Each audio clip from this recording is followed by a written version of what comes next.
కొంతమంది ప్రార్థనలు కూడా అలాగే ఉంటాయి. యజమానుడు బాగా ఇబ్బంది పెడుతున్నాడు, ప్రభువా లేపేసేయి.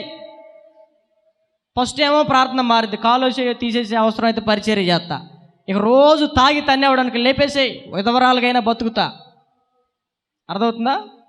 ఆయన ప్రార్థన చేస్తాడు, మా ఆవిడతో పడలేకపోతున్నాను, కాబట్టి అసలు అది లేకపోతేనే మంచిది ప్రభా, దాన్ని ఎంత తొందరగా తీసుకెళ్తే అంత మంచిది. కొంతమంది ప్రార్థనలు ఇవి. కానీ ప్రభు ఏం నేర్పాడంటే, నిన్ను హింసించుచున్న వారి కోసం, అది చేత కాదు మనకి. ఏం చేత కాదు?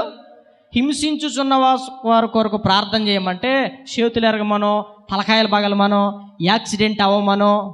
కొంతమంది తిడతా ఉంటారు, ఏ బస్సు అన్నా నిన్ను గుద్దలైతులేంట్రా అని అంటది అల్లా ఆయన్ని. ఏ ట్రైన్ కిందన్నా పడి సావకపోయావా, నీ వల్ల ఏసవంత ప్రయోజనం లేదు. ఆయన అంటాడు, నన్ను చావమనే బదులు నువ్వు చావచ్చుగా. ఇంకా ఇద్దరు నిర్ణయం తీసుకుంటారు, అందరం కలిసి సద్దాం పదండి. మొన్న ఒక ఆమె చచ్చిపోలా, పిల్లలందరం తీసుకొని రైలుకి వెళ్ళి ఎదురెళ్ళిందా లేదా, అందరం చచ్చిపోదామని.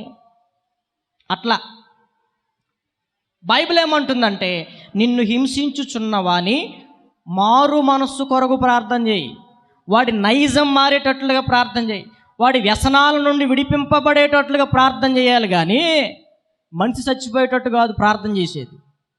అయినా అట్లాంటి ప్రార్థనలు వింటాడంటే దేవుడు, నువ్వు చెప్పిందల్లా చేయటానికి.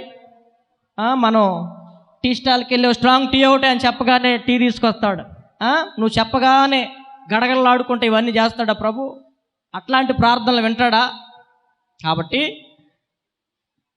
దేవుని యొక్క వాక్యంలో మనం చదువుతూ వచ్చాం కదా, ఆయన దయా దాక్షిణ్య పూర్ణ. మనం ఇలా మారాలి. ఇది మారు మనసు అంటే.